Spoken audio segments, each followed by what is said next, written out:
what happened was,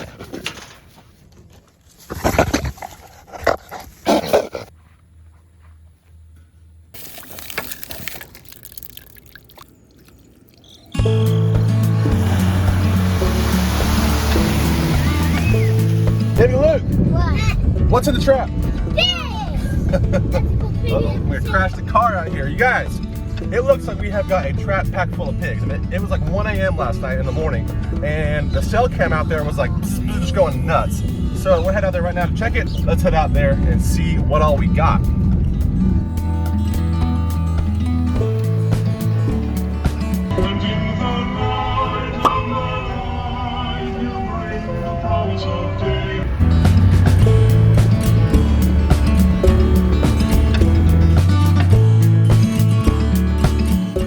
This is our trap that you guys have seen us trap pigs in before.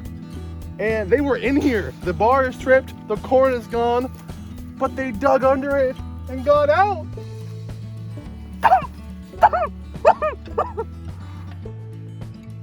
Well, we're back. I got a honey bun. I got a 22 because we're pretty sure that we trapped pigs last night. Again, I'm in the minivan and I really shouldn't be driving the minivan out here. Just asking for trouble. If you want to know how to get into a fight with your wife, that's how you do it right there. Check out this rooting. Look at this. Awesome. Whenever you see rooting like that in an area, you know pigs are there. That's guaranteed pigs.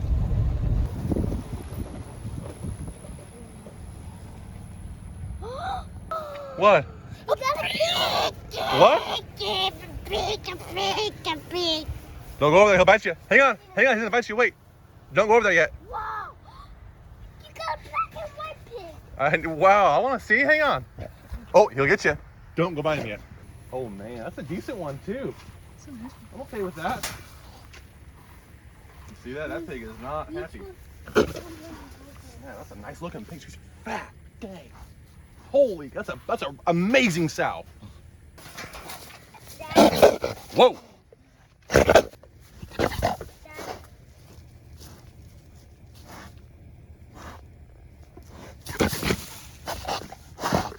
He's trying to get out the cage. Yeah, he is, but it's a girl pig.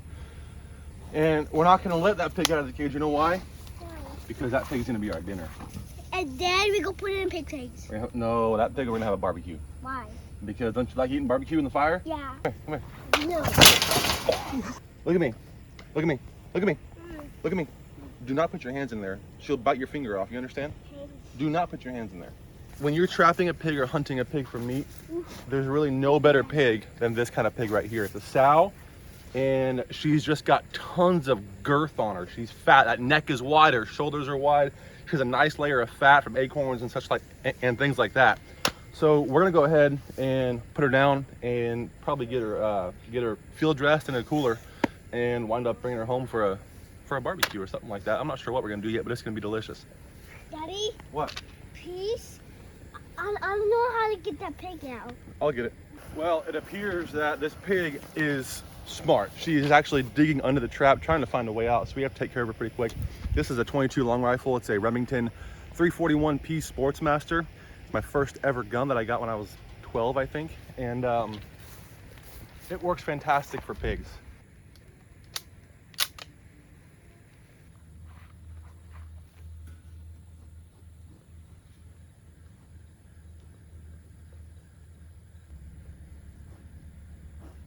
I need her to turn around. I want it to be a quick shot to where she has no idea what happened.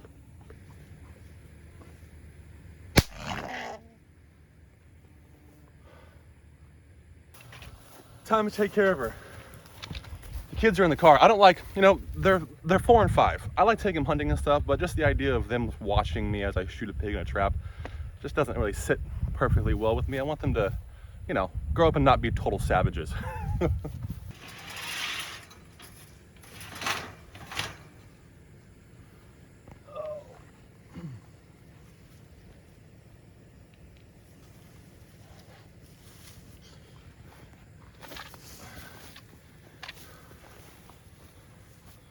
There she is. Looking at this hog, I don't think she's full wild hog. I think she has some domestic bred into her. A lot of wild hogs do, but her shape of her head is a lot wider, a lot less narrow, and that usually means that there was like an escaped Yorkshire boar or something like that that bred out in the woods somewhere out in a property bordering this all this pasture land, and you wind up with a mixed breed hog, which is actually a very wonderful hog to eat.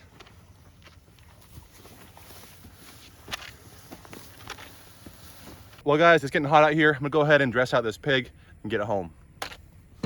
All right, that was an amazing time. And we obviously don't have 2-year-old hog meat anymore, but yesterday we got a hog very similar in size and just as good. We field dressed this out in the woods, so it's kind of hairy and not super clean, but check this out. That's a big old back strap. And that fat right there, some people say wild hog fat is not good. Yeah, sometimes it's not, but this wild hog is going to have good fat. You can tell by smelling it. There's like no rank smell at all.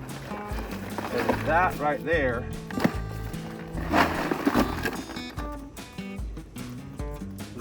is a big ham that we're gonna get cleaned up here and butchered up. So it's kind of, might start pouring on us if that happens.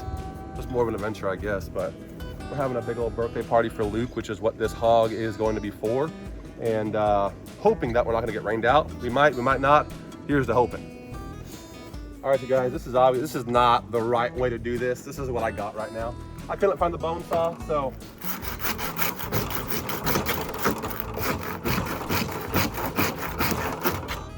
That actually worked very well. Vito will get that later. Should clean off some of this ham. That hair is no good. So when you're cleaning a hog, it's best to try and not get hair on the meat because it's hard to get off. But when you're out in the woods and you're field dressing it, I mean, sometimes it'll just happen. And what you can do if you're having a hard time getting it all cleaned up, you can kind of cut off some of the hair and some of the dirt like this. So there's some right here. I'm just gonna cut that off. Remember how I used the minivan out in the woods? Trap that hog? Well, now I'm using the KitchenAid knife to clean the hog. I'm really asking for it. So it's all cleaned up. Now I'm gonna just feel around and feel for where the muscles are separated. Like right here, there's a seam. I'm gonna just kind of cut through that, just this little seam right here, and push on it at the same time. And this stuff will just naturally start to separate. And then just kind of trim off the bone the best you can and just try to stay in that seam. And again, I'm not doing this perfect, you guys. I'm just doing it. I got some of the shank in there, that's okay. I mean, look at that. Just loads of meat. Because I'm doing pulled pork, I'm not trying to perfectly cut those seams out like I was showing you. I'm just trying to get nice chunks of meat that I can throw into a pressure cooker or slow cook in the oven, haven't decided yet. I mean, right now, all I want are these chunks. And I want to keep some of this fat on it. One way to tell if you want to keep the fat on a hog or not is get some of that fat right there and smell it. If you don't smell like a nasty kind of gamey smell to it, then I go ahead and keep it on it. I've done it before and it tastes absolutely great. If you ask me, lots of the time, this can taste way better than any kind of store-bought hog. And you know, some people say, kill all the hogs. You have to get rid of every single hog you see as fast as you can, even if it means wasting the meat and letting it lay out in the field. Now, I understand when you're managing for agriculture, stuff like that, that's not what we're doing. I mean, this hog to us is a food source. There's tons of it. And that meat is clean and beautiful. And I mean, if you look, this here has some marbling in it. And I mean, that's just an amazing piece of meat. So we don't mind having the hogs around here because we hunt them, we have a blast doing it, we trap them, and we eat them, and we love to do all three of those things. All right, I'm gonna go and chop up some sugarcane so we can juice it for the meat. Now this sugarcane it's been sitting for a while. We're in a major drought here. I've kind of been neglecting it, not watering it, so it's pretty thin and dry right now. I think we should be okay though.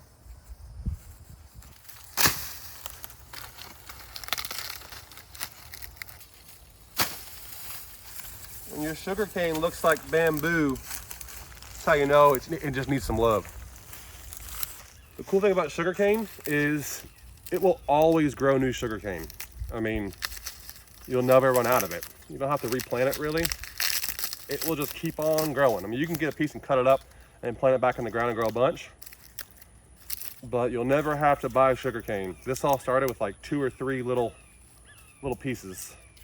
I gotta admit, I've never marinated hog in sugarcane juice, but I think it's gonna be pretty darn amazing. Look at that, look at that. See that juice right there?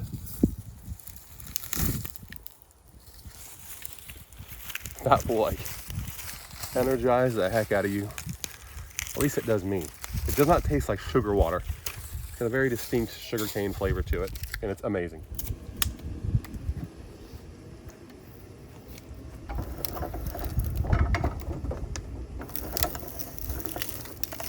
I got this juicer from Brazil, and I brought it on a carry-on bag in the airplane through 3 different countries' securities. And it was very interesting explaining to people like TSA, some people over there, what the heck I had in my bag. They see this gigantic metal contraption. See that?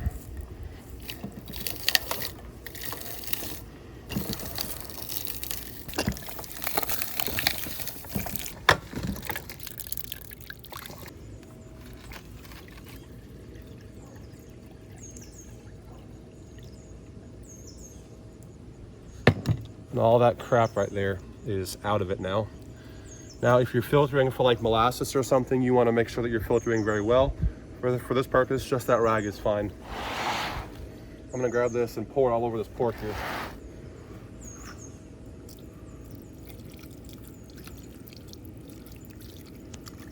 Not all of it, because oh, liquid candy. A little bit of honey. A little bit of garlic paste, minced garlic.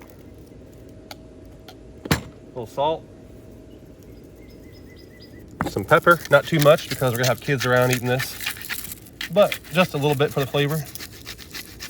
A little bit of mango nectar. I've never used that before. My plan was to use apple juice, but I don't have any, so we're using mango nectar. And who knows, it might be great.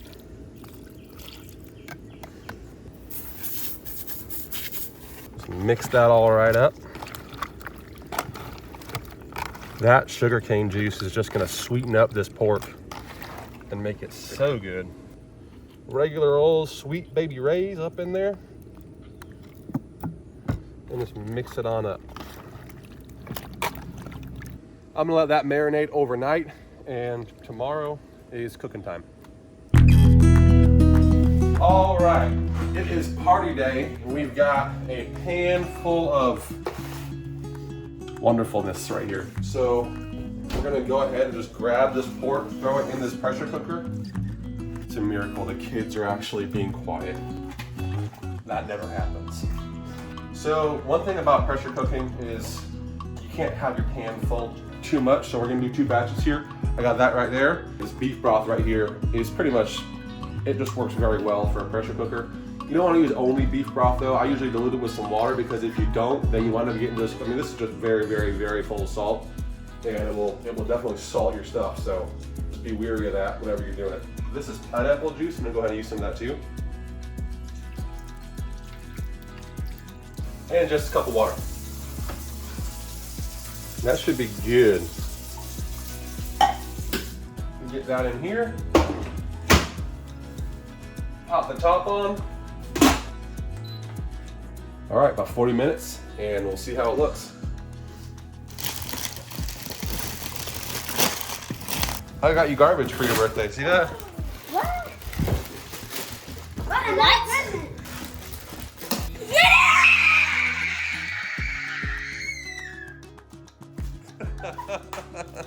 Yes. So we learned pretty quickly that we cannot give our kids full-blown just free access to a game, because it will take over their life. So 2 days a week, about an hour a day is what they get, and everything besides that, they're gonna be outside doing stuff or playing with something else.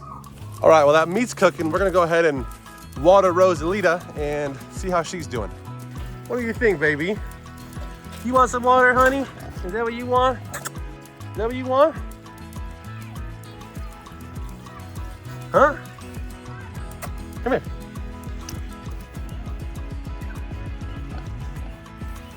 Hi, honey. Hi there.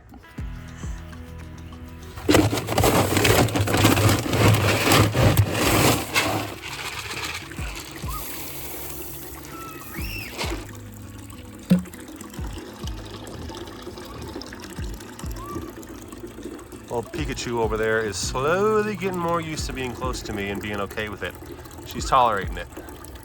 All right, it's been about an hour or so. We should be pretty good with this here. Oh yeah, that's perfect. Falling right apart. And it could not smell any better. A little bit of barbecue sauce in there.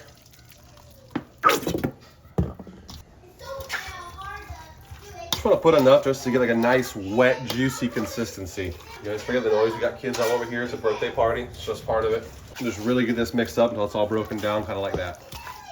What you have here is your sweet roll. Got pork, some cheese. I like to grab some barbecue sauce and just like grab that.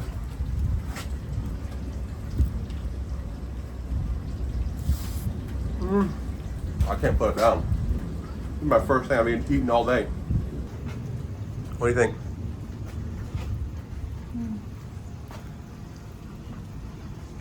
Pretty good? Amazing. Oh my gosh.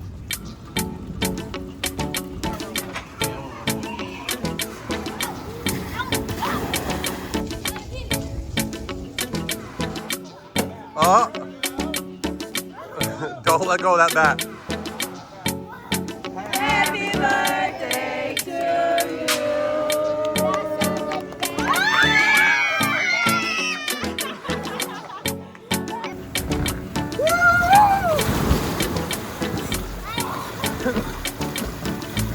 Well guys, the rain went away. We're having an awesome time. Thank you so much for checking this out. We'll see you next time.